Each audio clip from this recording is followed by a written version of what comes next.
በስመ አብ ወወልድ ወመንፈስ ቅዱስ አሐዱ አምላክ አሜን። ይትባረክ እግዚአብሔር አምላክ እስራኤል ዘተሳሃለን ወገብረ መድኃኒተ ለሕዝበ ዚአሁ በከመ በአፈ ነቢያቲሁ ቅዱሳን። በነቢያቱ አንደበት አድሮ ያናገረ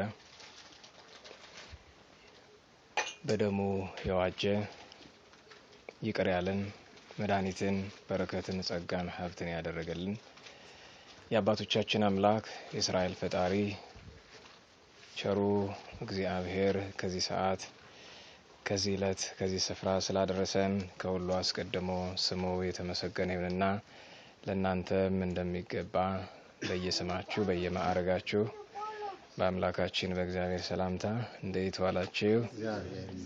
እንዴት ሰነበታችሁ?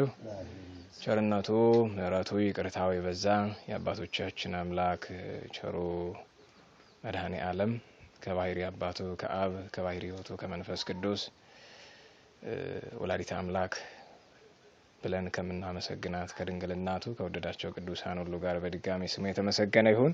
እንኳን አደረሳችሁ ትላለች ቅድስት ቤተ ክርስቲያን። ዛሬ ከጌታችን 18 በዓላት መካከል አንዱ የሆነውን በዓለ ስብከትን ዕለተ ስብከትን ዘመነ ስብከትን የጀመርንበት ዕለት ነው። ወይም በዓለ ስብከተ ነቢያት ይባላል። ወበዛቲ ዕለት ከሆነ ተዝካረ ስብከቱ ለመድኃኒነ ኢየሱስ ክርስቶስ ሎቱ ስብሐት በአፈ ነቢያቲሁ ቅዱሳን ዘከመ ይትወለድ እማርያም እምቅድስት ድንግል እግዝእትነ ወትምክሕተ ዘመድነ ተብሎ ተጠቅሷል። የባህሪያችን የሰውነታችን መመኪያ ከሆነች ከቅድስት ድንግል ወላዲተ አምላክ ማርያም እንደሚወለድ ነቢያት የሰበኩት ያስተማሩት ትምህርት የሚታሰብበት ዓመታዊ ዕለት ስለሆነ በስንክሳርም ተጽፎ በቅዱስ ያሬድ ድጓም በሌሎችም መጻሕፍት ተቀምጦ ይገኛልና ዛሬ ትልቁ በዓል የጌታችን ኢየሱስ ክርስቶስ ዓመታዊ በዓል ነው። የበዓሉ ምክንያት የቅዱሳን ነቢያት ትንቢት፣ ስብከት፣ ሱባኤ ምሳሌ እንደሆነ ማስተዋል ይገባል። ከዛ በተረፈ የመገናኘታችን ምክንያት ጻድቁ አባት ግብፃዊው አባታችን አባ ዳንኤል ዘደብረ ሲሃት ወይም በሌላ አጠራር ዘገዳመ አስቄጥስ ናቸው። ደብረ ሲሃት በአስቄጥስ በጥንቱ የነበረ ገዳም እንደሆነ ይታወቃል። ከዛ ውጭ ቅዱስ ማቴዎስ ሊቀ ምኔትን ጨምሮ ቤተክርስቲያናችን የምታከብራቸው በዓላት አሉ። መነሻችን ላይ እግዚአብሔርን ያመሰገን ነው። በሉቃስ ወንጌል ምዕራፍ 1 ቁጥር 40 ጀምራችሁ ስታነቡ የምታገኙት ታሪክ አለ። ታላቁ ነቢይና ካህን ወልደ በራክዩ ቅዱስ ዘካርያስ የመጥምቁ ዮሐንስ አባት ልጁ ሲጸነስ ቅዱስ ዮሐንስ መጥምቁ ሲጸነስ አንደበቱ ተዘግቶ ነበረ የእግዚአብሔር መልአክ ቅዱስ ገብርኤል ባዘዘው መሰረት። ከዛ እንደገና ስሙ ማን ይባል ተብሎ ሲጠይቁ ብዙዎቹ በአባቱ ስም ዘካርያስ ይባል አሉ። በአባት ስም ልጅን መሰየም የተለመደ ነው በብሉይ ኪዳንና ዘካርያስ ይባል ሲሉ እናታችን ቅድስት ኤልሳቤጥ አየለም ዮሐንስ ነው ስሙ አለች። በከመ ሰመዮ መልአክ እምቅድመ ተጽንሶ እንዲል ሳትጸንሰው መልአኩ ስሙን ዮሐንስ ትለዋለህ ወይ ከውን ለከ ፍስሐ ወሐሴት በእንቲአሁ ስለሱ ተድላ ደስታ። ዮሐንስ ማለት ፍቅር፣ አንድነት፣ ሰላም፣ ስምምነት አንድም ፍስሐ ወሐሴት ማለት ነው። ቅድስት ኤልሳቤጥ አልሰማችም። መልአኩ ሲለው አልሰማችም። ዘካርያስ ነግሯት እንዳንል አንደበቱ ተዘግቷል። ወትከውን በሐመ ብሎታል። ዲዳ ትሆናለህ። ግን በእግዚአብሔር ፈቃድ እግዚአብሔር መንፈስ ቅዱስ ያደረባት እናት ናትና አየለም ዮሐንስ ነው ስሙ አለች። እሱን እንጠይቀው እስቲ ማን እንበል ሲሉት ክርታስ ለመነ። ብራና ብዕር አቅርቡልኝ አለ። አቀረቡለት። ዮሐንስ ብሎ ሲጽፍ አንደበት ተፈታ። ወባረኮ ለእግዚአብሔር እግዚአብሔርን ያመሰገነ እንዲህ አለ። ምን አለ? ይትባረክ እግዚአብሔር አምላክ እስራኤል ዘተሳሃለነ ወገብረ መድኃኒተ ለሕዝበ ዚአሁ በከመ ነበበ በአፈ ነቢያቲሁ ቅዱሳን። የእስራኤል አምላክ እስራኤል በነጠላ ያዕቆብ ነው፣ በብዙ ልጆቹ ናቸው። የእስራኤል የያዕቆብ አምላክ እግዚአብሔር ይባረክ ይመስገን፣ ስሙ ከፍ ከፍ ይበል። መሐሪ ይቅር ባይ የሆነ ስሙ ይግነን ከፍ ከፍ ይበል። ዘተሳሃለን ይቅር ያለን ዕዳ መንዳ የሌለበት ኮተት የሌለበት ፍጹም የሆነ ይቅርታ ይቅር ያለን ወገብረ መድኃኒተ ለሕዝበ ዚአሁ አብን ቢያዩ አንድያ ልጁን መድኃኒት አድርጎ የሰጠ አንድም ራሱን መድኃኒት አድርጎ ለመስዋዕትነት ያቀረበ ወልድ አንድም እግዚአብሔር በአንድነቱም በሶስትነቱም የተመሰገነ ይሁን። ለዚያ ነው ወገብረ መድኃኒተ ለሕዝበ ዚአሁ በከመ ነበበ በአፈ ነቢያቲሁ ቅዱሳን ለነቢያቱ እንዳናገረ በነቢያቱ አንደበት እንደተናገረ ነብዩ ቅዱስ አሞጽ ይናገራል። እግዚአብሔር ለነቢያቱ ሳይነግር ምንም ነገር አያደርግም። የሚያደርገውን ነገር በሙሉ ለነቢያቱ ይናገራል። ስለዚህ የዛሬ ትኩረታችን የሚሆነው ስብከተ ነቢያት በቤተ ክርስቲያን በሚል ጥቂት ነገሮችን ለማየት እንሞክራለን። ስብከተ ነቢያት በዚህ ጉዳይ ላይ መጻሕፍት ተባብረውበታል። ስለ ስብከተ ነቢያት ብሉይም ሐዲስም ብዙ ይናገራሉ። በብሉይ ኪዳን ከኦሪት ዘፍጥረት እስከ ትንቢተ ሚልክያስ ድረስ ባሉ 46 መጻሕፍት ስብከተ ነቢያት መልቶ ሰፍቶ ጎልቶ ተጽፏል። ይህንን በዝርዝር የተቀመጠውን ለኢየሱስ ክርስቶስ ቀጽሎ ቅዱስ ያሬድ ንሰብክ ወልዶ መድህነ ዘነቢያት ሰበኩለነ እኛ መድኃኒት የሆነ ልጁን እንሰብካለን እናስተምራለን። ቅዱስ ጳውሎስ ነነሰ ንሰብክ ክርስቶስ ሀዘ ተሰቅለ አንደኛ ቆሮንቶስ ምዕራፍ 1 ቁጥር 18 ላይ እኛስ የተሰቀለውን ኢየሱስ ክርስቶስን እንሰብካለን። ቅዱስ ያሬድ ንሰብክ ወልዶ መድህነ መድኃኒት የሆነ አንድ የእግዚአብሔር ልጅ ዓለምን ስለማዳኑ እንናገራለን እንሰብካለን። አባ ሕርያቆስ ደግሞ ለእመቤታችን ቀጽሎ ሲናገር ኦ ድንግል አምሳል ወትንቢት ዘነቢያት፣ አባ ጊዮርጊስ ደግሞ ኦ ድንግል አምሳል ወትንቢት ወወለት ዘነቢያት። ለቅድስት ሐና ሲቀጸል ምንድነው የሚባለው? ተፈጸመ ሐና በሁለትኪ ተስፋ ቅዱሳን አበውኪ ተብሎ ተጠቅሷል። የነቢያት ተስፋ የነቢያት ትንቢት የነቢያት ድካማቸው ደግሞ ምን እንደነበረ ጠቅልል አድርጎ በአንደኛ ጴጥሮስ 1:10 ላይ ቅዱስ ጴጥሮስ ብርሃነ ዓለም ይእቲኬ መድኃኒት እንተ ሐሰስዋ ወኦድዋ ነቢያት ነቢያት የሿት የፈለጓት የመረመሯት መድኃኒት ይህች ናት። ምንድናት ይህች መድኃኒት? አንድም ስጋዌ ናት። የመጀመሪያዋ ትልቋ መድኃኒት የኛ መድኃኒታችን የአምላክ ሰው መሆን ነው። ይእቲኬ መድኃኒት የአምላክ ሰው መሆን ስጋዌ መድኃኒት ናት። ነቢያት ከአዳም ጀምሮ እስከ ወልደ በራክዩ ዘካርያስ ድረስ ወይም እስከ ልጁ እስከ ዮሐንስ መጥምቁ ድረስ የመጽም ድሬ ብእሲ ዘሐሎም ቅድሜ ከኔ በፊት የነበረ ከኔ በኋላ ይመጣል ዘኢይደልወኒ እፍታህ ቶታናሳ ኢኒሁ መገሪሁ ያለለት የእግሩን ጫማ ማዘቢያ ልፈታ የማይገባኝ ከኔ በፊት የነበረ ከኔ በኋላ ይመጣል ብሎ ተናግሯል። እስከዚህ ድረስ ከአዳም ጀምሮ የሿት የፈለጓት የመረመሯት ዘነቢያት ሰበኩለን ነቢያት ያስተማሩን የሰበኩልን ስጋዌ ናት የአምላክ ሰው መሆን። ሁለተኛ ይእቲኬ መድኃኒት እንተ ሐሰስዋ ወኦድዋ ነቢያት ምንድናት ይህች መድኃኒት? ወንጌል ናት።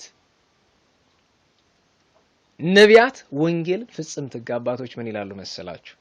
በማቴዎስ ወንጌል ምዕራፍ 11 ቁጥር 28 ላይ ንዑ ሀቤ ክቡዳነ ጾር እናንተ ሸክማችሁ የከበደ ወደኔ ኑ አነ አርፈክሙ ምን እላችኋለሁ አሳርፋችኋለሁ። ቀጥሎ አርኡትኒ ሰናይ ወጾሬኒ ቀሊል ይላል። ቀንበሬ ምንድነው? ልዝብ ነው፣ ሸክሜም ቀላል ነው ሲል መተርጉማ ምን ይላሉ? አይ ይሄስ አይመስልም ከኦሪትና ከወንጌል ማን ይከብዳል? ደህና መሸች። ማን ነው የሚከብደው? ወንጌል ነው የሚከብድ እንዴ? ኦሪት ወዳጅህን ውደድ ጠላትህን ጥላ፣ አይን ስለ አይን ጥርስ ስለ ጥርስ ነው እንዴ? ወንጌል ምን ትላለች? ጠላትህን ውደድ ስለሚረግምህ ሰው ጸልይ፣ ስለሚያሳድድ የሚረግምህን መርቅ፣ የሚያሳድድህ ስለሚያሳድድህ ጸልይ። እንዴ ለምንድነው ቀላል አላትሳ? ሸክሜ ቀላል ነው አለ። ወንጌል ተከብድ የለ ቢሉ የሚቀል እንጂ እሱ ያቀለለው ነው። ምክንያቱም ፍቅረ ክርስቶስን የያዘ አፍቅሮ ጸላይት ለቅዱሳን ከባድ ነው ቀላል ነው? ቀላል ነው። ለማን ነው ከባድ? ለኛ ረድኤተ እግዚአብሔር ለራቀን። መክበዱንስ ወንጌል ትከብዳለች፣ ግን ቅለል ያለ ሁሉ ይቀላልና። አንድም የወንጌል ሕግ አንዲት ናት፣ ፍቅር ናት። ምንም ቢደረግ እያንዳንዱን ሕግ ብትዘረዝሩት ማዘቢያው ፍቅር ነው። እና የኢቲኬ መድኃኒት ነቢያት የሸዋት የፈለጓት ለምን ኦሪት ልታድን አልቻለችም? ኦሪት ገነትን ልትከፍት አልቻለችም። እንዲያውም ቅዱስ ጳውሎስ ኃጢአትን ያወቅናት በምን ምክንያት ነው ይላል? በኦሪት ምክንያት ነው። ኦሪት ባትመጣ ኃጢአትን አናውቃትም ነበረ። ኦሪት ብዙ ሰው አስኮንነች። ይሄ ማለት ኦሪትን ጥፋተኛ ማድረግ ሳይሆን እንደምታውቁት ኦሪት ማለት በጥሬው ኦሪ ብርሃን ነው አይደለም? ኦራይታ ሕግ ነው፣ የብርሃን ሕግ ማለት ነው። ግን የብርሃን ሕግ ብትሆንም ለወንጌል ማዳረሻ ናት። ይሄ ሲባል ደግሞ አንዳንድ መናፍቅ እንግዲህ ኦሪት ቀርቷል እንደሚሉት አይደለም። ከኛ ከትእዛዛተ ኦሪት የወሰድናቸው ጠቃሚ ነገሮች አሉ። ካለባበስ ጀምሮ ለምሳሌ በቅዳሴ ስርዓት ላይ ያለው አለባበሳችን ልብሱ ከኦሪት ምስጢሩ ከወንጌል። ለምሳሌ ካባው ስንት መንዲል አለው? 5 መንዲል። ምንድነው የምትሉት? ዘርፍ ነው የሚባለው። 5 መንዲል አለው አይደለም? የአምስቱ ቅንዋት እንደዚሁም የአምስቱ አዕማደ ምስጢር አንድም በአምስቱ ሕዋሳት ምሳሌ ነው አይደለም? ከአዲስ ኪዳን የተቀዳ ነው። ልብሱ የብሉይ ነው፣ ምስጢሩ የሐዲስ ነው።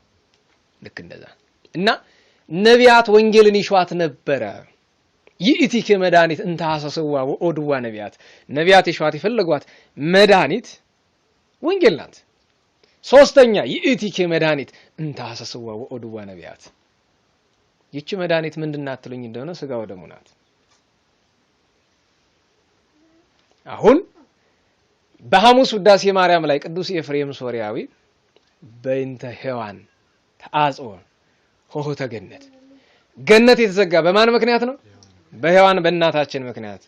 ወበእንተ ማርያም ድንግል ተርኅወ ለነ ዳግመ፣ በእመቤታችን ዳግመኛ ተከፈተልና ከፈለነ ንብላ እምፀ ሕይወት ዘውቱ ስጋሁ ለክርስቶስ ወደሙ ክቡር።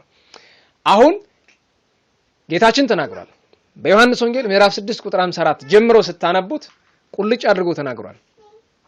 ዘበላ ስጋዬ ወሰትየ ደሜ ይሄሉ ምስሌ ወአንህ ይሄሉ ምስሌው፣ እሱ ከኔ ጋር ይኖራል እኔም አድሬበት እኖራለሁ። ቀጥሎ አማን አማን ብለክሙ እመ ይበላይክሙ ስጋሁ ለወልድ ዋለመያው፣ የክርስቶስን ስጋውን ካልበላችሁ ወኢሰተይክሙ ደሙንም ካልጠጣችሁ አልብክሙ ሕይወት ላይ ለክሙ፣ በራሳችሁ ሕይወት የላችሁም። ስጋውን ደሙን ምን አድርጎ ነው የሰጠን? መድኃኒት። ይእቲኬ መድኃኒት እንተ ሐሰስዋ ወኦድዋ ነቢያት። ስንተኛ ትርጉም ነው? 3። አራተኛ ነቢያት የሸዋት የፈለጓት መድኃኒት ምንድናት ትባል? ከመራራ ገሃነም የምታድን ገነት መንግሥተ ሰማያት። ገነት መድኃኒት ናት። ገነት የምትባል ሴት ማለት አይደለም። መቼም አንዳንድ ጊዜ ቃል አስቸጋሪ ነው። ገነት ማለት ታውቁታላችሁ፣ ርስተ አበው ርስተ አዳም ናት። ጥንተ ርስታችን ማለት ናት። አባ ጊዮርጊስ የተናገረላት ሀበተ ወገነት ወሀበተ ነጽፈ ዕረፍት ይክፍለንናሉ ውስተ በአቶሙ ለቅዱሳን፣ የቅዱሳን መኖሪያ የተከፈተች ገነት የተነጠፈች ዕረፍት ይላታል። ዕረፍት ሲነጠፍ እንዴት ነው? ምኑን አውቀ ነው? እንዲረዳችሁ ከፈለጋችሁ ግን በደረቅ መሬት መተኛትና ሰሌን ማንጠፍ ልዩነት አለው የለውም? አለው አይደል? ትንሽ ቁርቋሬውን ይቀንሰዋል። ሰሌን አንጥፎ ከመተኛትና ፍራሽ አንጥፎ ከመተኛ የትኛው ይሻላል? ፍራሽ ማንጠፍ። ከፍራሽም አይነት አለው እኮ። እንደ መሬት ገሃነመ እሳት ነው፣ እንደ ምንጣፍ ሲኦል ናት፣ እንደ ፍራሽ ገነት ናት፣ እንደ ግራንድ እንደምንለው ፍራሽ ደግሞ መንግሥተ ሰማያት ምቾት ያለው ፍጹም ደዌ የማይሰጥ ማለት ነው። አንዱ አልጋ ወገቢያማ አሉ ነው እንግዲህ፣ እኔ አልሞከርኩትም። ስለዚህ ኢቲኬ መድኃኒት እንተ ሐሰስዋ ወኦድዋ፣ ያቺ ከመራራ ገሃነመ እሳት ለመዳን ነቢያት የሸዋት የፈለጓት ያችላል። ቅዱስ ዳዊት ዛሬ ተሰበከውን ሰምታችሁ በዕለተ ሰንበት በዕለተ ስብከት መዝሙር 143 ላይ ፈኑ እዴከ ማርያም። በነገራችሁ ላይ የቅዱስ ዳዊት ጩኸት የነቢያት ጩኸት ነው። የሁሉን ሰብስቦ አንድ ላይ ነው የሚጮኸው። በዚህ ብቻ አይደለም። በመዝሙር 21 ቁጥር 1 ጀምራችሁ ስታነቡት አምላኬ አምላኬ ለምንት ሀደገኒ ብሎ ተናግሯል። ለምን ተውከኝ ብሎ ሲናገር እግዚአብሔር ቅዱስ ዳዊትን ለይቶ ትቶታል? አልተውም። በማን ተገብቶ? በአዳምና በልጆቹ። ይሄን ጩኸት መጨረሻ ማን ጮኸው? መድኃኔዓለም ራሱ የነቢያትን ጩኸት ጮሆላቸዋል። እና ፈኑ እዴከ ማርያም አቤቱ ከአርያም ክንድህን አንድያ ልጅህን ላክልን። በክንድ የቀረበውን ያርቁበታል፣ የራቀውን ያቀርቡበታል፣ የወደቀውን ያነሱበታል፣ የተነሳውን ይጥሉበታል። የተነሳውን እንደመጣል አክብሮ የፈጠረውን ዲያብሎስን በግብሩ በርኩሰቱ ምክንያት ጥሎታል። የወደቀውን እንደማንሳት ውዱቅ አዳምን አምጥቷል። የራቀውን እንደማቅረብ ርሁቅ አዳምን፣ የቀረበውን እንደማራቅ ቅሩብ አሐዜ መንጦላይት ዲያብሎስን አርቆታል። ብዙ ምስጢር አለው። ኦ አውጻይሁ ለዘንተ ውስጥ አባይሁ ለዘንተ አፋ ተብሎ እንደተነገረ ወንድማችን ዳንኤል ክብረት አንድ ቀን ምን ሲል ሰማሁት? ከውስጥ ያለው የውጭውን ይመኛል፣ ከውጭ ያለው የውስጡን ይመኛል። ለምሳሌ ከውስጥ ያለው ይሁዳ የውጭውን ገንዘብ ይመኛል፣ ከውጭ ያለችው ማርያምን ተፍረት የውስጡን ጸጋ ትፈልጋለች። እግዚአብሔር ምኞትን አይነሳምና እሱን ሰደደው፣ እሷን አመጣት። ለዘሂ መጽሐቤ ይሰድዶ ወያወጽኦ አፋአ ተብሏል። ፈልጋው መጣች፣ ተቀበላት። ፈልጎ ወጣ፣ በዛው ገደል ገባ። እና ከገሃነመ እሳት ሊድኑ ፈኑ እዴከ ማርያም ከአርያም ክንድህን ላክልን። አድነኝ ወባላሃኒ ታደገኝ ከምን እማይ ብዙ ውሃ ብዙ ነው ቢመጣ የፈለገ ያክል 500 ኪሎ ቢሆን ሰውየው ይምራዋል? ጠራርጎ ገደል ነው የሚከተው። ማይ የተባለ ማይ ኃጢአት ነው፣ ጥንተ አብሶ ነው፣ መርገም ነው፣ ፍዳ ነው። እማይ ብዙ ይለዋል። እንደ ጎርፍ ከሆነ ኃጢአት ወምድ ይሆሙ ለደቂቀ ነኪር ደቂቀ ነኪር የሚላቸው አንድም እነ ናቡከደነጾር፣ እነ ስልምናሶር፣ እነ ፈርዖን፣ እነ ብልጣሶር፣ እነ አንጢያኮስ፣ እነ በጥሊሞስ ናቸው። ለምን ደቂቀ ነኪር ይላቸዋል? ከእግዚአብሔር የተለዩ ከጽድቅ ከቅድስና የተለዩ ኃጢአትን የሚሰሩ ናቸው። ዋናው ግን ደቂቀ ነኪር የተባሉ አጋንንት ናቸው። ከነሱ እጅ አድነኝ። ቅዱስ ዳዊት ጮኸ ከገሃነመ እሳት ለመዳን፣ ከሲኦል ከመርገም ከፍዳን ይእቲኬ መድኃኒት እንተ ሐሰስዋ ወእድወ ነቢያት ነቢያት የሸዋት የመረመሯት ይህች መድኃኒት መንግስተ ሰማያት ገነት ናት። የመጨረሻ አምስተኛ ይእቲኬ መድኃኒት እንተ ሐሰስዋ ወእድወ ነቢያት ነቢያት የፈለጓት የሸዋት የመረመሯት ይህች መድኃኒት ማን ናት ትሉ እንደሆነ ድንግል ማርያም ናት። ድንግል ማርያም መድኃኒት። በነገራችሁ ላይ መናፍቃኑ መቼም አፋቸው አያርፍም። እነሱ መናገር ስለማይተው ነው እንጂ ለነሱ መልስ መስጠት አስፈላጊም አይደለም። እነሱን ማክበር ነው። አንዳንዴ ማግነን ለሚጠይቁት ጥያቄ ሁሉ መልስ መስጠት ማግነን ነው። እንደምታውቁት ሕፃን ልጅ ከረሜላ አለ ግዙለት። ትንሽ ቆይቶ ምን ይላል? ብስኩት ይላል። ግዙለት። አያቆም፣ ይቀጥላል። የሆነ ቦታ ላይ ምንድነው ማለት የሚገባው? ተው ነው። ወይም ደግሞ እየሰሙ ዝም ነው። ብላችሁ ከሰማችኋቸውና ለጠይቁት ጥያቄ ሁሉ መልስ ከሰጣችሁ እንዴ መጽሐፍ ቅዱስ እኮ በጣም ብዙ ሺህ ገጽ ነው ያለው። ይጠየቅ ከተባለ የማቴዎስ ወንጌል ምዕራፍ 1 ላይ ብቻ 40 ጥያቄ ማውጣት ይቻላል እኮ በእያንዳንዱ ቃል ልክ ለጠይቅ ከተባለ። ዋናው ግን እመቤታችን ቅድስት ድንግል ማርያም ስትለምን ስታመሰግን ምን አለች?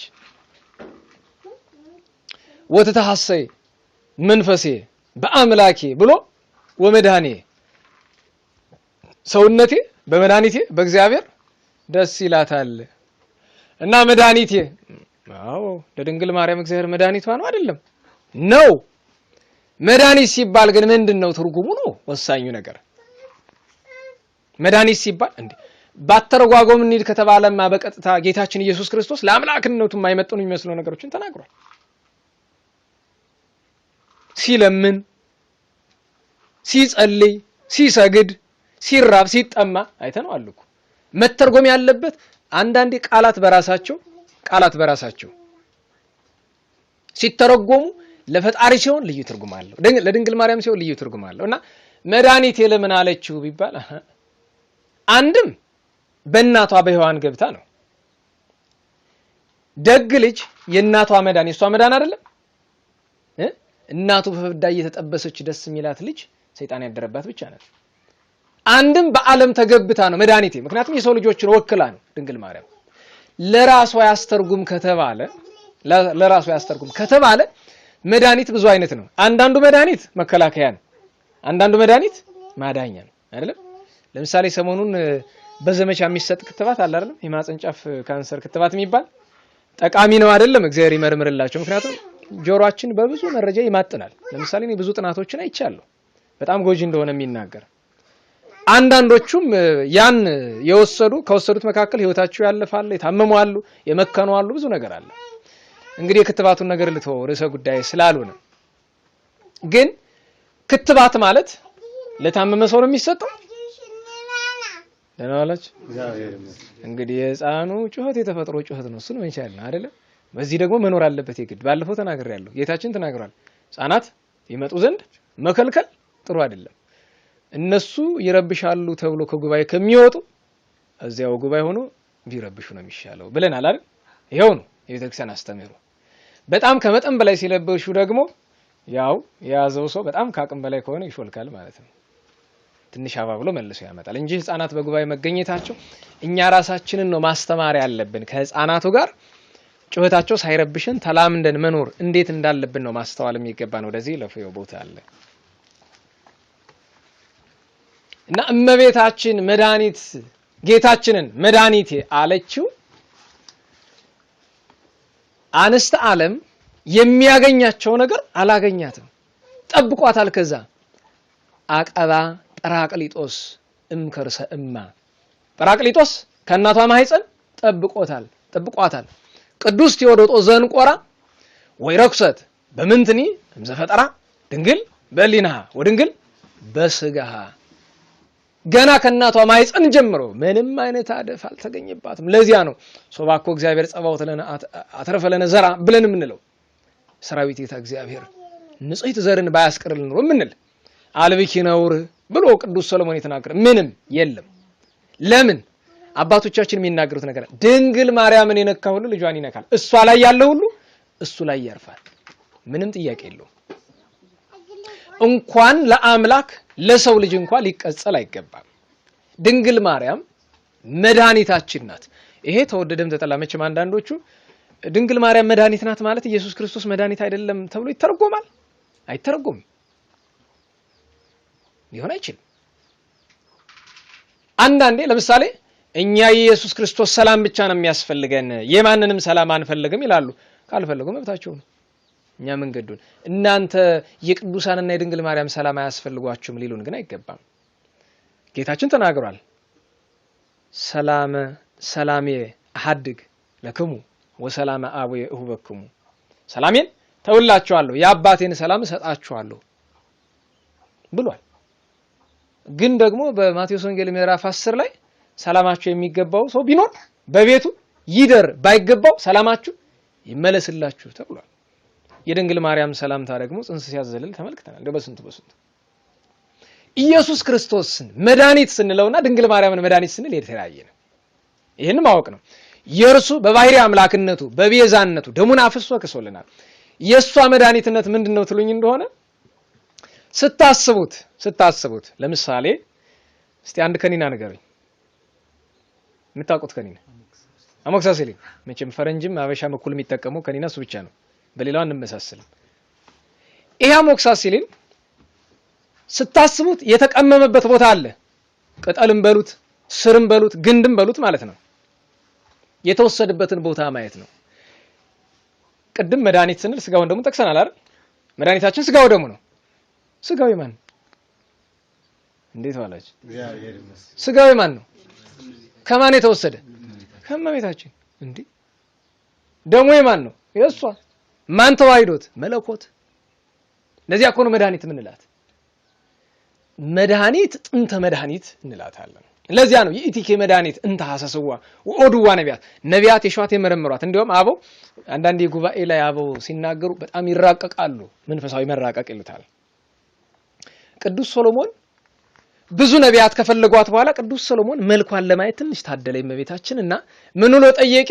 መኑ ይእቲ ዛቲ እንተ ትሄውጽ ከመጎ እንደ ማለዳ ብርሃን የምትጎበኝ አንድም የምትጎበኝ ይህች ማን ናት ብሎ መልሱን ማን ሰጠ? እንግዲህ መኑ ይእቲ ቃሉ ራሱ መኑ ይእቲ ዛቲ ይህች ማን ናት? ቅዱስ ጴጥሮስ ምን አለ? ይእቲኬ መድኃኒት እንተ ሐሰስዋ እንተ ሐሰስክዋ እናንተ ራሳችሁ ነገሩ ሐሰስክዋ ስለ ራስ ደግሞ ይቀጸላል መሰለኝ። እንተ ሐሰስክምዋ ይሻላል ለነሱ ደግሞ እና ድንግል ማርያምን መድኃኒት ናት ለሁሉም። ዛሬ ስብከተ ነቢያት የሚታሰብበት ነው። ስብከተ ነቢያት ሲታሰብ ነቢያትን ማሰብ ግድ ነው።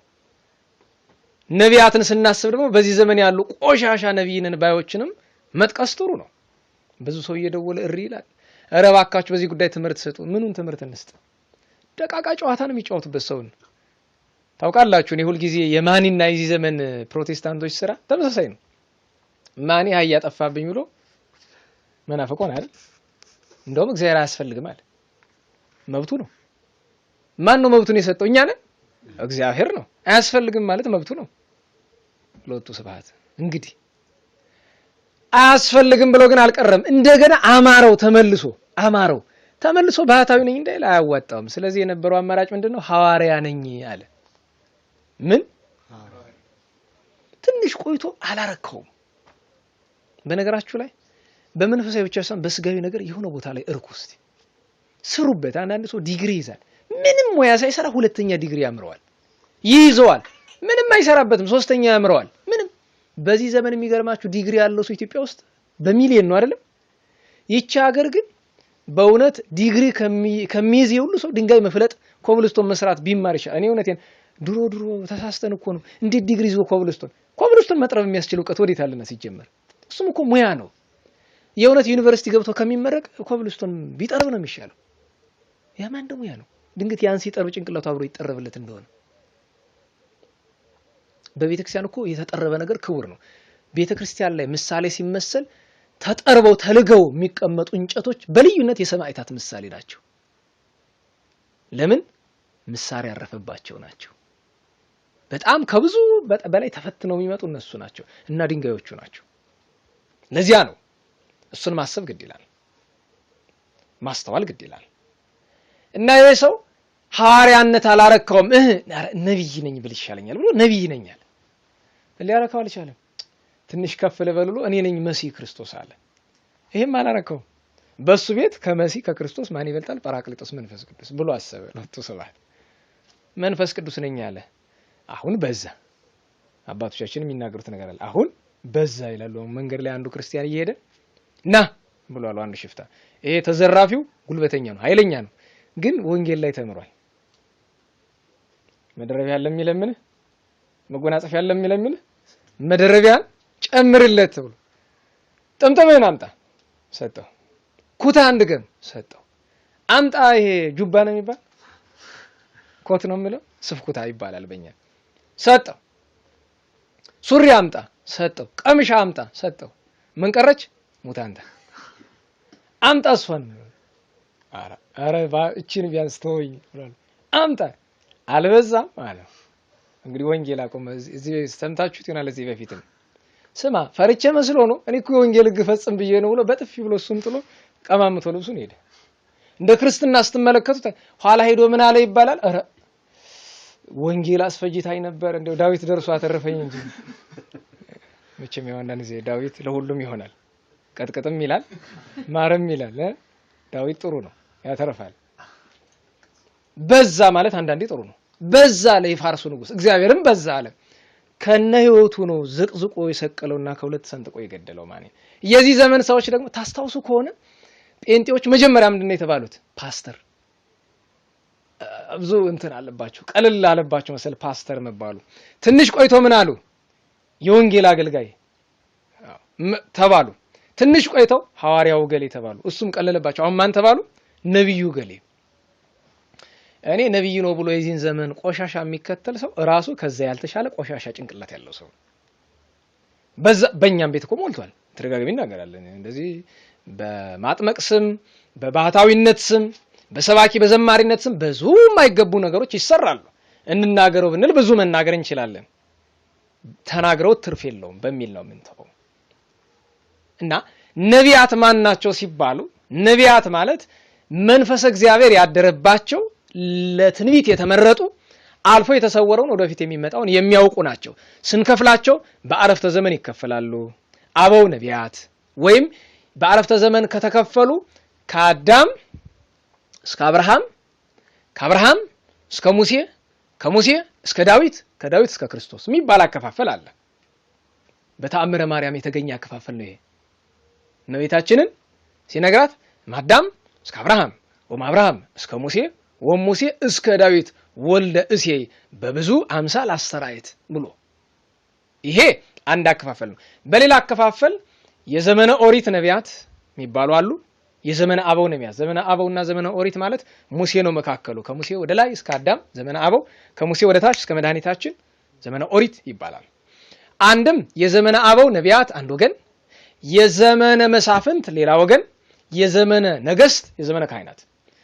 ዘመነ አበው እስከ ሙሴ፣ ዘመነ መሳፍንት እስከ ሳኦል፣ ዘመነ ነገስት ከዘሩባቤል፣ ዘመነ ካህናት እስከ ሐናና ቀያፋ ማለት ነው።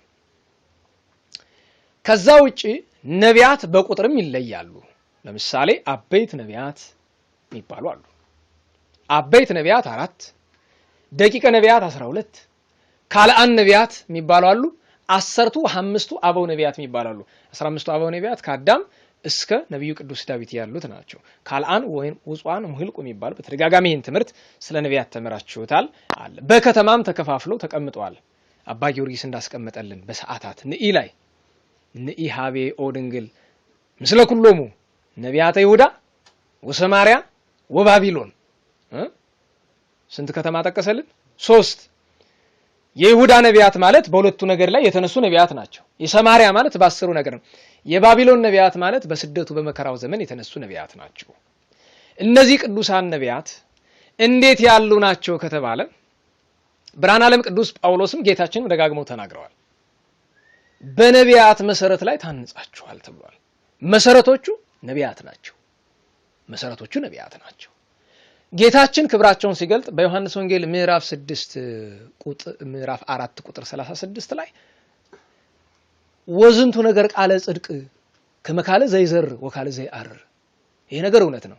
በእስራኤላውያን ልማድ እኛ ሀገር ላይ ዘሪውም ራሱ ነው፣ አጫጁም ራሱ ነው። በእስራኤል ግን የሚዘራ አያጭድም፣ የሚያጭድ አይዘራም። ይሄ ነገር እውነት ነው። የሚዘራ ሌላ ነው፣ የሚያጭድ ሌላ ነው። ዘባይድ ጻመው ሌሎች ደከሙ፣ አንተ ሙሰ ተበውኡ ውስተ ጻማሆሙ ለእልክቱ፣ እናንተ በድካማቸው ገባችሁ ብሎ ከሐዋርያት ድካም የነቢያት ድካም እንደበለጠ ጌታችን ተናግሯል። ከዚያ ሐዋርያት በሲኖዶሳቸው ምን አሉ? ስለ ቅዱሳን ነቢያት ዛሬ ሲቀደስ ቅዳሴ ጊዜ ምን ሰማችሁ? በሰማይ ያሉ ልብክሙ አለ ዲያቆኑ። እወ በሰማይ ያሉ ልብነ ብለን መለስን። ወለመቦ ዘተሐየሰ ምስለ ቢጹ ብሎ በከመ ምሕረትከ እያልን መጨረሻ ላይ ምንድነው የሚለው? እመቦ ዘያስተሐቅር ነቢያተ ያግስ ርእሶ እምአተ ዋሂድ። ነቢያትን የሚያቃልል የማያከብር ዝቅ ዝቅ የሚያደርግ ቢኖር ከአንዱ ከእግዚአብሔር መቅሰፍትና መዓት ራሱን ያርቅ። ለምን? ይሄ ነገር የተነገረ በመዝሙረ ዳዊት ነው። ኢትግስሱ መሲሐኔ፣ የቀባኋቸውን አትንኩ፣ ወኢታይስሙ ዲበ ነቢያቴ፣ በነቢያት ላይ ክፉን አታድርጉ ተብሎ ተጠቅሷል። ነቢያት ክብራቸው አብይ ነው። ያ ብቻ አይደለም። ወቀበሙ ላይ ቅዳሴ ላይ አይታችሁ ነው። በለቲት ሃይማኖት በስብሐት ወክብር በኩሉ ማይለ ህይወቶሙ ወረሴነ ውስተ ሰላም ወፍቅር ብሎ በቅዱሳን አማላጅነት እየተማጸነ ሄዶ ሁሉንም ቅዱስ ቅዱስ ቅዱስ እያለ ይጠራና አብርሃም፣ ይስሐቅ፣ ያዕቆብ ላይ ሲደርስ ምንድነው የሚለው? ወአበዊነ ልዑላነ ዝክር ቅዱሳን። ምን አለ? ልዑላነ ዝክር ቅዱሳን። ለምን እንደዚህ አለ ብሎ መተርጉማን መንግስተ ሰማያት የነሱ ናትና።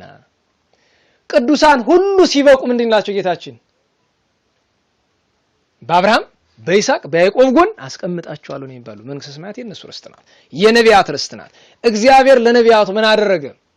ነፍሶሙ ስለ ጻድቃን ውስጥ እግዚአብሔር ወኢለከፎሙ ሰዓት አይልም አላለም? ጠቢቡ ሰሎሞን በሲኦል ሆኖ እንኳን እሳት እንዳያገኛቸው እግዚአብሔር ከልክሎ ነበር። ነቢያት ክብራቸው ታላቅ ነው። ነቢያት ክቡራን ናቸው። ነቢያት ቡሩካን ናቸው።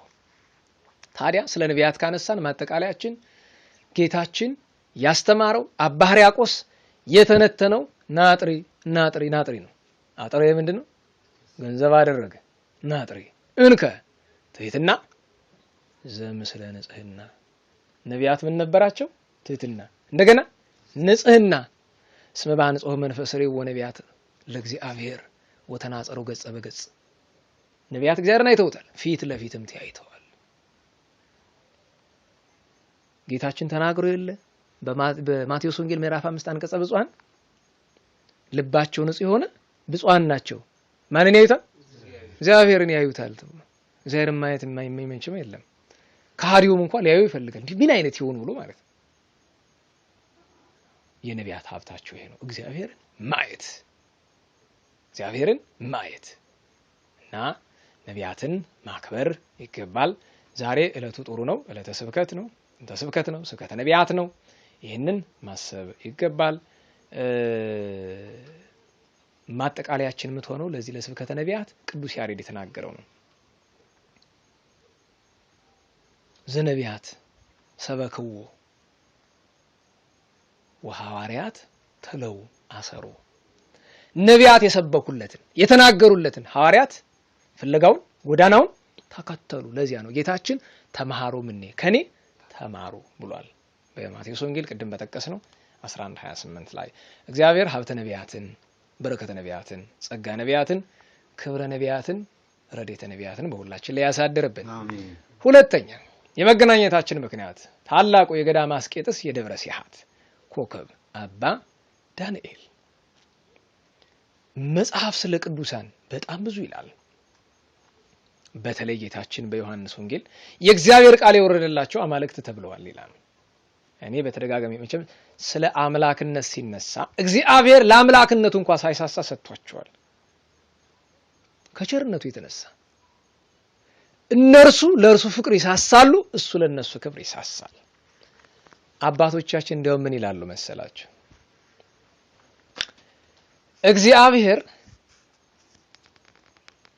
እሱን ከሚሰድቡት ለወጡ ስብሐት እሱን ከሚቃወሙት ይልቅ ወዳጆቹን የሚቃወሙትን የበለጠ ይቃወማል። ለምን? እሱን ተቃውመን ምንም እንፈጥራለን? ምንም። ድንጋይ ቢያጎኑት ተመልሶ ካህናት፣ ተንጋሎ ቢተፉ ተመልሶ ጋፉ ነው። ምንም። አሁን ሰው ለነገሩ ቅዱሳንን ምንም ማድረግ አይችልም። ለዕለት ግን ደካማውን ትውልድ ይጎዳሉ። ለምን? እኔ ይገርመኛል። ቅዱስ አትናቴዎስ ሐዋርያ የሚናገረው ነገር አለ። ከቅዱስ ዳዊት ወስዶ ነው። እመሰ ኃጢአተኑ ተታቀብ እግዚኦ መኑ ይቀውም ቅድሜከ ይላል። የቅዱስ ዳዊት በሌላ አንቀጽ ነው ያነበበው። ሰማይኒ ኢኮነ ንጹሃ በቅድሜ ያለ አምላክ ማን ነው የሚጸድቅ? እንደው የቅዱሳን አማላጅነት፣ የድንግል ማርያም አማላጅነት፣ የመስቀሉ አማላጅነት ባይኖር ማን ይጸድቃል? በወንጌል የተጻፈችው ሕግ ካልተፈጸመች በቀር መዳን የለም። ግድ ነው። እግዚአብሔር እንዴት እንደሚምር ማሰብም እኮ መልካም ነው። የአባቶቻችን ቃል ኪዳን ማወቅ ጥሩ እና የገዳመ አስቄጥሱ የደብረ ሲሃቱ አባታችን ቅዱስ አባ ዳንኤል ዜና ሕይወታቸው በየዓመቱ ይተረካል። ግን እኔ መቼም አንድ እንድታውቁልኝ የሚፈልገው ነገር አንድ ወቅት ላይ እዛ ጎንደር እንግዲህ ዛሬ ያለ ነው። የት ነው? እንዴት ዋላችሁ? የት ነው ያለንበት ወረዳ? ቆላድባ ነው ወረዳ። እንዲያው ልተች እስቲ እዚህ ደንቢያ ሰዎች ስላላችሁ ደንቤ ናችሁ። እንዲያው የከተማው የዚህ የወረዳው ስም በብዙ ይተረጎማል። አሁን ሳየው ግን ያቺኛይቱ ትርጉም ልትስማማ ነው። ደምቢያ ብዙ ትርጉም ነው ያለው። መቼም ደምቢያ ለምን ተባለ? አንደኛው እርግማን ነው። ደምቢ ይሄ ትርጉም አሁን ወደዚህ ከተማ ወደዚህ አካባቢ እየመጣ መሰለኛል። ሰማን ብዙ ነገር አይደል? በከመ ሰማዕነ ከማሆሪነ ለበጎ ነበራል። ዛሬ በከመ ሰማዕነ በዛ ማዶ ክፋት እንደሰማን ከማሆሪነ ደግሞ በእኛው ከተማ እዚሁ ክፋቱን አየነው። ለበጎ የሚጠቀሰውን ጥቅስ እንግዲህ ለክፉ ጠቀስ ነው። እኛ ግን ደንቢያን የምናውቃት የኢትዮጵያ መሰረት የሆኑ አበውን በማውጣት የታላቁ ሊቅ የክፍለ ዮሐንስ የትውልድ ስፍራ፣ የታላቁ ሊቅ የኒቆላዎስ፣ የታላቁ ሊቅ የወልደ ማርያም መሰረት መሆኗን እናውቃለን። ስለ ክፍለ ዮሐንስ ብዙ ተብሏል። ቅኔ የሚማር ሰው በተለይ ክፍለ ዮሐንስን ያውቃል። እዚህው እኮ ነው፣ እዚህ ቆላ ደባ መውረጃ ላይ እኮ ነው። አይዱግ በላይ ለአይዱግ ተጽኖ ምሆሩ ክፍለ ዮሐንስ ይልቅን ሲያውር በእግሩ የተባለ እኮ እዚሁ ነው፣ እዚሁ ከተማው ዳር ላይ እኮ። ታዲያ የሊቁ የክፍለ ዮሐንስ ሀገር ቅማንት አማራ ተብሎ መተራረድ ነውር፣ በጣም አስከፊ፣ አሳፋሪ፣ የማይመጥን አስነዋሪ ድርጊት። በእውነት ይሄ ትውልድ ጠርጎ የሚያጠፋውን እየሻ ይመስለኛል። አለ እኮ ይመጣለታል፣ አያጓጓ ጎርፍ ይመጣል እኮ። ደግሞ አባቶቻችን ሁሉ የሚናገሯት ነገር አለች። ቅድም ለእህቴ እየነገርኳት ነበር። ግፍ ጽዋ ናት። ሰው ከቤት ስታፈናቀል ስታቃጥል ጽዋ ናት። ጽዋ ደግሞ አባቶቻችን ተናግሯል፣ ትደርሳለች፣ ትዞራለች። ማንም ጋር አትቀርም፣ ትደርሳለች፣ ትዞራለች። ያኔ የግፍ ጽዋ ተመልሳ አንተ ጋር ስትደርስ ደም እንባ ብታለቅስ የሚደርስ የለም። እናስተውሉ። እሱን ነገር በደንብ አስተውሎ መያዝ ጥሩ ነው። በደንብ አስተውሎ መያዝ ጥሩ ነው። እንዲያው ቦታውን እግረ መንገድ ላንሳ በሚል አንስቼው ነው። ጎንደር ላይ በነበረን ጉባኤ ላይ ተደጋጋሚ ተናግሬዋለሁ። ስለሚያስገርመኝ ነው። እና ዝክረ ቅዱሳን ጉባኤ እንሄድ ይሉታል። አይ አልሄድም ይቅርብኝ። ለምን? አይ አምና እኮ ነበርኩኝ። አምና ያስተማረው ነው ዘንድሮ የሚደግመው ምን ያደርግልኛል? ይሄ ልጅ እንደው ምንድነው የሚባል አንዱ ጓደኛችን ሰባኪ ነው መጥቶ አንተ አሜሪካ እንሂድ ብለው እምቢ አልከን። ዳጭቆ ደግሞ እዚህ የቆሸሸ ስራ የሚበሰራበት ምን ሊያርግ አንተ 2 ሰዓት መጠመቅ አለብህ። አሜሪካ የሚያስጠላ ጋኔን ይዞሃል። አይ አሜሪካን የሚያስጠላ እንኳን መንፈስ ቅዱስ ነው። መንፈስ ቅዱስ አድሮብኛል እያልኩ አይደለም፣ ግን እንደዛ ብሎኝ ሄደና ይሄ ልጅ በቃ የሆነ ጠላት ይዞታል ማለት ነው። እና አዲስ ታሪክ የት እናምጣ? በርግጥ አዲስ ነገር ከተባለ ሞልቷል። ምን ተተርኩ ያልቃል። አሁን ስለ አባ ዳንኤል ያልተነገረ አዲስ ነገር ማምጣት ይችላል። እሱ ነው ወይ ፍላጎታችን? እስራኤላውያን ተደጋግሞ ተዘልፈውበታል። እስራኤላውያን ዘማ ተብሏል። ትምህርት ይለወጥልኝ፣ አስተማሪ ይለወጥልኝ የሚሰል ምን ይባላል? ዘማ በሉ እስቲ ዘማ። አዎ እንደውም አንዱ ሊቅ ምን አለ? መኬ ዘማ ሄደች አለ። እንደው ሴት ለምደው ዝማሜውን ፈጠን እናድርገው ወጥተው እና መኬ ዘማ ሄደች ተብሏል ይባላል። መኳንንት ስለሚባሉ ነው። እና ማስተዋል ጥሩ ነው። የአባታችን ዜና ህይወት ሰርክ አዲስ ነው፣ ሁልጊዜ አዲስ።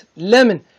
ያችን ታሪክ ያችን ዝክር የሳቸውን ስራ ለማቅለል ሰርቶ ማሳየት 40 ዘመን ቅጠል የበላባት 40 ዘመን በጭንቅ በመከራ አይኖረ። ታውት ሌላውን እንተው፣ ተጋድሎውን፣ ጾሙን፣ ጸሎቱን፣ ስግደቱን፣ ምጽዋቱን አይደለም። ጦማረ ሊሆን ስትላክ የኑፋቄ ደብዳቤ ተልኮ በገዳም አስቄጥ ሲነበብ ተባለ። በሙሉ ህዝብ ተሰብስቦ እዛ መካከል ማን አሉ? አባ ሳሙኤል ዘደብረ ቀልሞንና አባ ዳንኤል ዘገዳመ ሲሐት አሉ። ሁለት ያ ሲነበብ እኔ ገርመኛል። ለምሳሌ እንዲያው በእናንተ ይቅርም አልልም፣ ባይቀርም አይገደኝም። ለምሳሌ 2 ጳጳሳት ለጎንደር ተሾመዋል። እንግዲህ ዝም በል ተብያለሁ። ዝም ልበል ልናገረው ተናግሬያለሁ። እዛ ዋናውን ጉባኤ ማን ነው ባለ ጤናው ነው። ለምሳሌ እንደ የደቡብ ጎንደሩን ዛሬ ደግሞ እስቲ ልግባ። የሰሜን ጎንደሩን ነበረ። እኒህ ሰው የዛሬ 20 ዓመት አካባቢ ተወግዘው እንደተለዩ እናውቃለን። እንግዲህ መረጃው አለ በየእጃችን። ዛሬ በምን ሂሳብ ነው ተወግዘው የተለዩ ሰው የጳጳስ ተብሎ ጎንደር ላይ የተሾሙት? ይሄ ሲደረግ ቀና ብሎ የተናገረ ማን ነው? ጦማረ ሊሆን ማለት የኑፋቄ ደብዳቤ ሲነበብ የሚያነበው ሰው በስተቀኙ 50 ወታደር በስተግራው 50 ወታደር ሰይፍ መዞ ቆሟል። እንኳን መቃወም ቀና ማለት በዛ ሰዓት አንገት ያስቆርጣል። ማን ነው ልብ ያለው በዚህ ሰዓት እንደው ለፖለቲካው የተከፈለውን ዋጋ ለቤተክርስቲያን የከፈለ ማን ነው? ጥፍሬ ተነቀለ እግሬ ተቆረጠ ምናምን የሚል ብዙ አለ አይደል? በየቴሌቪዥኑ የምንመለከተው ይሄን ሁሉ የሚናገር ኦርቶዶክሳዊ ነው አብዛኛው አይደለም። በእውኑ ለሃይማኖቱ 10 ሳንቲም ከፍሏል? እኔ ፖለቲካውን ክፍያ ለማቅለል አይደለም እሱ በቦታው ክቡር ነው በቤተክርስቲያን አይን ግን ወራዳ ስራ ነው ደግመዋለሁ ወራዳ ስራ ነው ለቆሻሻ ፖለቲካ እንጂ ኢትዮጵያን ለማቅናት አይደለም በነገራችሁ ላይ የወጣት እንቅስቃሴ ኢትዮጵያን ለወጣት ነው እንዴ አለወጣትም አበላሻት አለወጣትም እንዲህ ብሎ ቀልዳለ ፋኖ ቀሮ ምናምን ይሄ ተጨምላቃ ስብስብ ነው በዚህ ምክንያት የሚጣላ ሰው ካለ ይምጣና ይጣላ እንዴ እናቃለን እኮ እንናገር እንዴ ፋኖ ተብዬ ቀሮ ተብዬ ምን እንደሚሰራ እንናገር ሲጀመር በነገራችን ላይ የስም ክፉ ፋኖ ምን ማለት ነው ፋኖ አለችኝ ፍንን ያርጋትና ይላል በአዝማሪ ምንድነው ፋኖ ማለት ትርጉም ይገባችኋል ወዶ ዘማች ወደ ነዱት የሚሄድ ማለት ነው ፋኖ ማለት ከቀቀሉት ቦታ ሄዶ የሚቀቀል ነው ተወደደም ተጣላም በታሪካችን እውነት ውስጥ ነው ጀሌ ወታደር ማለት ነው ወታደር አይደለም ሰምታችሁኛል ጀሌ ወይም በሌላ አጠራር ጅል ወታደር ማለት ነው ታሪክ አበላሸን የሚሉኝ እውነቱ ግን ይሄ ነው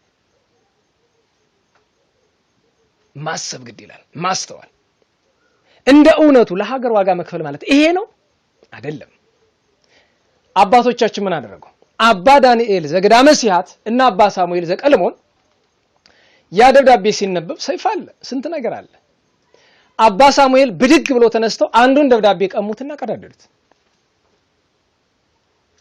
ምን ተከተለ መሬት ላይ ጣሏቸው እየደጋገሙ ሲረግጧቸው ያንድ መቼም ወታደር ጫማ ታቃላችሁ አይናቸውን ሲረግጣቸው አይናቸው ወልቆ መሬት ላይ ወደቀ አባ ሳሙኤል ዘደብረ ቀልሞን አንድ አይና ነበሩ በእድሜ ዘመናቸው ሁሉ ለምን ስለቀናቸው ሃይማኖት አባ ዳንኤል ድጋሚ እሳቸው ያን ያዩ ሄደው አንዱን ደብዳቤ ቀደዱት አካላቸው ስብርብር እስኪል ድረስ ደብድቦ አባራቸው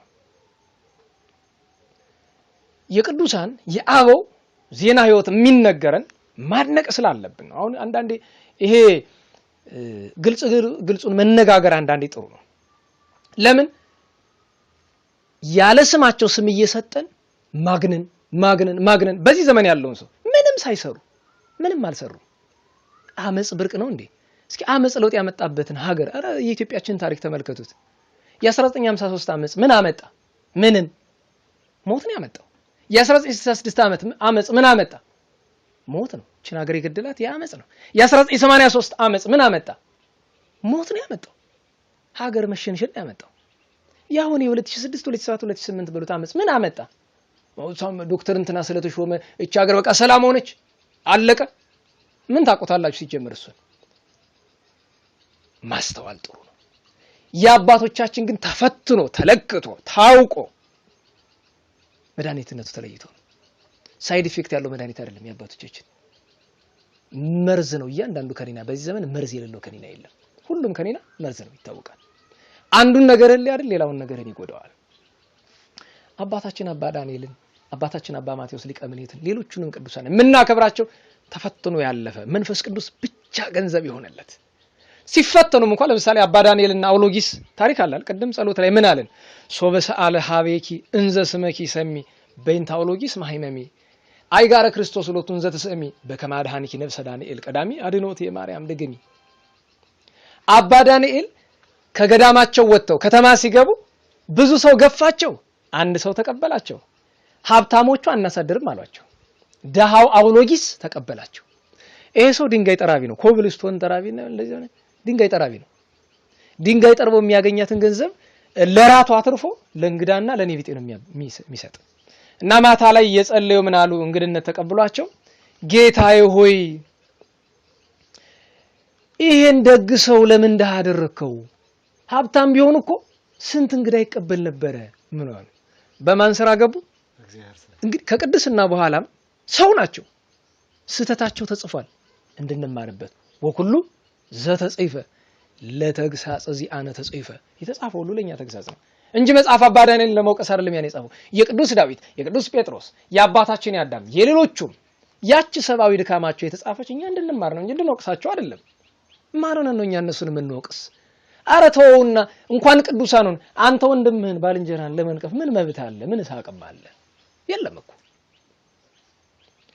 ግን ለኛ ትምህርት ሊሆን እሳቸው እንዲያሉ ጌታችን በአምሳለ ሕፃን ይገለጥላቸው ነበር በነገራቸው ላይ ቅዱሳን በጣም ሲበቁ በጣም ሲወዳቸው ጌታችን በአምሳለ ሕፃን መጥቶ ይታቀፉታል ትዋሰዋለህ ክህነት ያለው ሰው አይዋስም። በነገራችሁ ላይ ዋስ የለም። ፍርድ ቤት ሄዶ መካሰስ ምናምን የለም። ሰው ክህነት ውስጥ ሲገባ እቺን ሁሉ አምኖ አዎ ጌታዬ ለዚህ ደግሶ ያልተዋስኩ ለማለው ዋስ ነው። እሺ በልተዋሰው ትንሽ ጊዜ በኋላ አባ ዳንኤል ወሬ ሰሙ። ምንድነው? አውሎጊስ ሀብታም ሆኖ አገረሹ ሆኖ ነዳያንን እያሰቃየ አይመስልም። እውነት ሲሄዱ እንደዛው ነው። አረ ብለው ሊመክሩ ሲሉ ተከታዮቹ ደበደቧቸው። ይሄ አዱላ ቢበቃ ጥሩ ነው። ምድራዊ ዱላ መቀለል ነው። መላእክት ተቀብሎ ወስደው ሲኦል አፋፍ ላይ ይጮሃሉ። ያን ጊዜ ነው እንግዲህ ምንድነው የሚሉ አባ ተስፋ ማርያም ታውቋቸዋላችሁ? ያቡነ ሐራው እንድታድኝና አደራ የሚል መዝሙር አላችሁ። እንድታድኝና አደራ ከሲኦል ገደል። ሁሉም ሲጨንቀው እኮ ነው ማርያም ማርያም የሚለው። ወዶ መሰላችሁ? ወዷት እንዳይመስላችሁ ተገዶ ነው። የሚወዳት እኮ ጥቂት ነው፣ ብዙ ሲጨንቀው። እመቤታችን አሁን ተወዳላችሁ ቢባል ሁሉም ሰው ምንድነው የሚል? አዎ ነው የሚል። አይ ወዴት ታይቶ ወዴት ተፈትኖ ማን ፈትሾት ማን ገልጦ አይቶት? ሲጨንቅ ግን ግድ ነው ትጠራለች። ደግሞ እሷ ትመጣለች። አንዳንድ ጊዜ ትንሽ ጨከን ብትልም ጥሩ ነበር። ልክ እንደ በዓታ ማለት ነው። ባታና ኪዳነ ምሕረት ሁለቱም ማን ናቸው? እመቤታችን አለች። ቶሎ የምትቆጣ ማናት? ባታ። ምን ይላሉ ሽማግሌ? አይ ኪዳነ ምሕረት ትዕግስቱን እያበዛሽ እኮ አገልግሎትሽ ተበላሽልሽ ይላል። ባታ ንቅንም ተር። በነገራችሁ ላይ ታቦተ ባታ አይነካም፣ ማንንም አይነካውም አገዳም ከመጡ አባቶች ውጭ። ግን እኮ እመቤታችን ለምንድን ነው እንደሚሆን? ባታ የእመቤታችን የካህሊነቷ መገለጫ ነው። ኪዳነ ምሕረት የረራው ሰው እኮ ናት ራሱ። እግዚአብሔር ቅዱስ ሚካኤል መልአከ ምሕረት ይባላል። ቅዱስ ገብርኤል ቁጡ ነው ይባላል። መቼም ሲቆጣ ያለ ይመስል ቁጡ ነው ይባላል። ቅዱስ ገብርኤል የተግሳጽ እግዚአብሔር መግለጫ ነው። ቁጣው የቅዱስ ገብርኤል ሳይሆን የማን ነው? የእግዚአብሔር ነው። እሱን ማስተዋል ግድ ነው። እና እዚያ ሆኖ እመቤታችንን ሲጠሩ አባ ዳንኤል መጣች። አሁንም ቢሆን ተዘቅዝቀው እየጮሁ ጌታችን የሚወት በአምሳለ ሕፃን ነው። ከፍቅሩ አልጎደሉም። እና እመቤታችን መጣ ምንም አላለችም። እግሩን ደጋግማ ሳም አደረገ። ለዚያ ነው አይጋረ ክርስቶስ ሎቱን ዘተስእሚ ደጋግማ ስትስመው ስለ እናቴ ምር ያለው ሁለተኛ በስራዬ እንዳትገባ። የአውሎጊስ ነገርሳ ምን ይሁን? እሱ ለኔ ተወው። አውሎጊስን አንድ ንጉስ መጥቶ ስራው አባረረው፣ ደሃ ሆነ። እንደገና ድንጋይ እየወቀረ እንግዳ መቀበል ጀመረ። አይ ጌታ ያንተ ፍቱርቱ አይደል የሚባለው? ጌታ አድንቀዋል። ይሄ ለኛ ነው የተጻፈው። ለዚያ ነው በከመ አድኃንኪ ነፍሰ ዳንኤል ቀዳሚ አድኖቴ ማርያም ደግሜ። ድሮ አባ ዳንኤል እንዳዳንሽ ዛሬም እኛ አዳኝ። የእርሳቸው ትልቁ ግን አባ ዳንኤል እንደ ዝክረ ቅዱሳን ለምንድን ነው እንደው በተለየ ስንት ቅዱሳን አሉ። ዛሬውን አባ ማቴዎስ ሊቀ ምኔት አሉ። ልክ እንደ አባ ዳንኤል የበቁ ቅዱስ ናቸው። ስንት ተአምራት የሰሩ ስንት ድንቅ ስራ የተገኘባቸው አራዊትን የገዙ ያዘዙ ቅዱስ ሰው ናቸው አባ ማቴዎስ ሊቀ ምኔት። በነገራችሁ ላይ ግብፃውያን ላይ አባ ማቴዎስ ዘ ፑር ወይም አባ ማቴዎስ ነዳይ ነው የሚሏቸው። እኛ ደግሞ አባ ማቴዎስ ሊቀ ምኔት ዘእምርት ደብረ እስዋን እንተ ኢቲ ደብረ በቀልት ይላል። ዘንባባ የሚበዛባት ሰሌን የሚበዛባት ተራራ ላይ በተጋድሎ የኖረ ታላቁ አባት ድንቅ ሰሪው ነው። ከተአምራቱ ሁሉ የሚያስገርመኝ እግረ መንገዱን አባ ማቴዎስ ድውያንን ይፈውስ ነበርና ሀቤቱ እንግድነት ይላሉ። መቼም ገዳም አባቶች ዘንድ እንላለን ቂጣ ይሰጣቸዋል ዳቦ ለበረከት። ምናቸው ሞኝ ነው ትንሽ ቅምስ አድርገው ይዘዋት ነው የሚሄዱት። ይሄ እኮ ትውፊት ነው። አንዳንዴ ከገዳማት መኮሪታውን ዳቢውን እናመጣለን አይደል? አዎ ወስደው አጋንንት ያደረበትን ሰው ያቺ ቂጣ ጣል። እንዴት በቂጣ ሰው ይፈወሳል ለሚል መቼም መናፈቅ። በሆኑ ነገር ዘይሳነው ለእግዚአብሔር። በሆኑ ለእግዚአብሔር የሚሳን ነገር አለ የለም። መጽሐፍ ይላል ሁሉ ይትካለ ዘይአምን፣ ለሚያምን ሁሉ ይቻላል። ወአልቦ ዘይሳነክሙ የሚሳናቸው የለም። እና አንድ ቀን አንዲት ሴት መጣች። ጭንቅ ምጥ ይዟታል። ምን ምጥ? አሁን በዚህ ዘመን የሴት ምጥ ቀላል ነው። የሀገር ምጥ ሀገሪቱ ናት ምጥ ላይ ያለችው። ቤተክርስቲያን ናት ምጥ ላይ ያለችው። ምጥ ይዟታል። ምንድነው ኃጢአትሽ? ተናዘዥ አላት። ፍትሐ እግዚአብሔር ሊመጣ እኔማ ሁለት ወንድማማቾች ባል አድርጌያለሁ። አንዱ ያንዱ ሚስት እንደሆንኩ አያውቅም።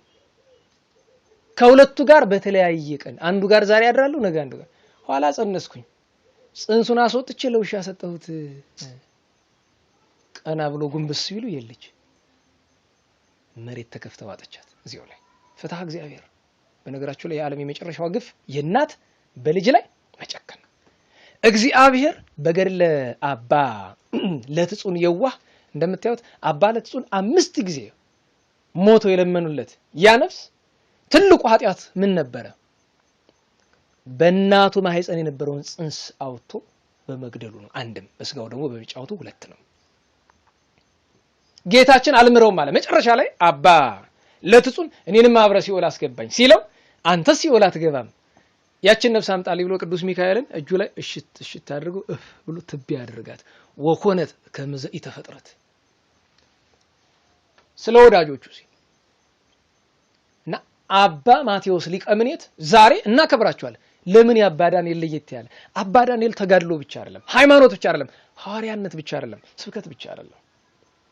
ዛሬ እንደዚህ ደስ ብሎ እንደልቶን የምንነጋገርበት ነገረ ቅዱሳን ምንጩ ማን ነው ብትባሉ፣ አንድ አባ ዮሐንስ ዘሀገረ ቡብልስ፣ ሁለተኛ አባ ሚካኤል ዘሀገረ አትሪብ፣ ሶስተኛ አባ ጳላዲዮስ ማር፣ አራተኛ አባ በፍኑትዮስ ገዳማዊ፣ አምስተኛ አባ ዳንኤል ዘገዳመ ሲሃት ናቸው። የስውራኑን በፍኑትዮስና አባ ዳንኤል ናቸው። ዜና አበውን እነ ጳላዲዮስ ናቸው። ጠቅላላ በመጠረዝ ደግሞ ስንክሳርን የጠረዙት አባ ሚካኤልና አባ ዮሐንስ ናቸው። አባ ዳንኤል በየስርቻው ይገባ። ለምሳሌ የእናታችን የቅድስት አናሲማ ገድል በማን የተጻፈው ታውቃላችሁ? አናሲማ ማለት ዛሬ ስንክሳር ላይ ታችሁት ከሆነ አንዲት እብድ ከገዳም በር ላይ ተቀምጣ ስሟ ቅድስት አናሲማ እሷ ናት። የእሷን ገር የቅዱስ ምህርካ በማን ተጻፈ? የቅድስት አነስጣሲያ የበጥሪቃ ንግስት በማን ተጻፈ? የእናታችን ቅድስት ዓመተ ክርስቶስ 38 ዓመት በበረሃ ነው የኖረችው። የእነዚህ ሁሉ ገድል በማን ተጻፈ? በአባ ዳንኤል ዘገዳመ አስቄጥስ ዘደብረ ሲሃት።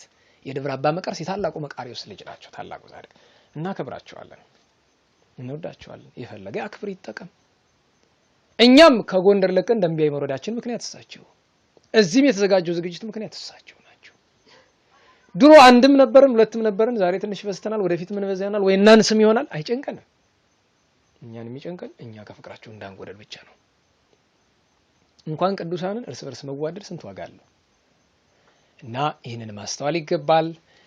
የመጨረሻ መልእክት የሚሆነው እዚህ እንግዶች ካላችሁ እንግዲህ ማህበሩ ዝክረ ቅዱሳን ይባላል። ከዓመት እስከ ዓመት ቅዱሳንን መዘከር ነው፣ ከነሱ ህይወት መማር ነው፣ በረከት ጸጋ መካፈል ነው። በዚህ ምክንያት ተጠቅመናል፣ ምንም ጥያቄ የለውም። እንደ ጴንጤ ጸድቀናል፣ ድነናል አልንልም፣ ግን ተጠቅመናል። ለምሳሌ በእጄ የመክደኛ ነገር ይዣለሁ አይደለም? እርግጠኛ ነኝ አይደለም? ያዜ ትንሽ ቆይቶ ሊውድቅ ይችል ይሆናል አላውቅም፣ ግን አንድ ነገር አውቃለሁ። አሁን በእጄ ይዤዋለሁ፣ ይሄን አውቃለሁ። እጄ ላይ ያዙትኩት ባትሪ ነገ ከነገ ወዲያ ሊጠፋ ይችል ይሆናል። እርግጠኛ መሆኑ ግን ለአሁን ምን እያለልኝ ነው? እያበራልኝ ነው። ነገን ደግሞ የሚያውቅ ማን ነው? እግዚአብሔር ነው። ኢትበሉ ለጌሰም ጌሰም ሰት ይሄ ሊረሳ ተብሏል። ጠቅሞናል፣ ድነናል አንልም፣ ጠቅሞናል። ጥቅሙ ምንድነው ካላችሁ የምትዘክረው ነው ጠይቋት። ከፈለጋችሁ እኔንም ጠይቁ። ተውትና አሁን እናንተ ፊት ቆሜ የምናገረው በዝክረ ቅዱሳን ምክንያት ነው። ምክንያት ነው ማለት ምክንያቱ ነው ይላስተምር ምናምን ሳይሆን መቆም ራሱ አልችልም። አሁን በዚህ ሰዓት በራሴ በውስጥ ችግር ምክንያት መቆም አልችልም። አሁን አይደለም ይሄን ያህል ሰዓት መለፍለፍ እንዲህ መጮህ አንዳንዴ ቀና ማለትም ላልችል ይሆናል እኔ በማውቀው ችግር። ግን መቆም፣ መለፍለፍ፣ መጮህ፣ መሳደብ ይችላል። ቅድም ሲሳደብ ነበር አይደል? ቄሮ ፋኑን አይደል? አዎ ይሄንን የሚያገኘውት በዚህ ምክንያት ነው። መሳደቡን አይደለም። መሳደብ ጉልበት ይጠይቃል። የሹካሹኩ መሳደብ ሐሜት ነው የሚባለው። እሱ ሐሜት ነው፣ ስድብ አይደል። ጮክ ብሎ መናገር ይጠይቃል። ስድብ፣ ተግሳጽ እንደዛ ነው። ሌላውን አልናገረው እና ይሄን ሀብት ያገኘነው በዚህ ነው። ተጠቀሙ፣ አስፋፉ፣ በረከት አግኙ መልእክታችን ነው። ነገ በጣም ብዙ ቅዱሳን ይከበራሉ፣ አክብሩ። ለምሳሌ ጻድቁ ኢትዮጵያዊ አቡነ እስትንፋሰ ክርስቶስ ልደታቸው፣ ጻድቁ አቡነ ኪሮስ ልደታቸው፣ እነ ቅዱስ ገብረ ማርያም ተአማኒ፣ እነ አባ ኤሲ ቅድስት ቴክላ፣ እነ አባ ያሮክላ፣ እነ ቅድስት በርባራ፣ እነ ቅድስት ዮልያና፣ እነ ቅዱስ ገብረ ማርያም ተአማኒ፣ ታላቁ ሊቅ ተክለ አልፋ ዘደብረ ድማ፣ የዲማ ጊዮርጊሱ ሊቅ አቡነ ተክለ አልፋ፣ ሌሎቹም ቅዱሳን ነገ ይከበራሉ። እና ክብራቸው እንክበር። እነርሱ የመረጠ ያከበረ ለርስቱ ለመንግስቱ ያበቃ አምላክ እኛንም መርጦ አክብሮ ለርስቱ ለመንግስቱ እንዲያበቃን ከመቤታችን ጣይሟን ፍቅሯን ከስብከተ ነቢያት ከአበው አባ ዳንኤል ወአባ ማቴዎስ ወብጽሕት ዲዮጥርስ ሀብተ ዳዊት በረከተ ነቢያት እንዲያሳድርብን የአምላካችን ቅዱስ ፈቃዱ ይሁንልን። ወስብሐት ለእግዚአብሔር ወለወላዲቱ ድንግል ወለመስቀሉ ክቡር አሜን። ችግር የለም።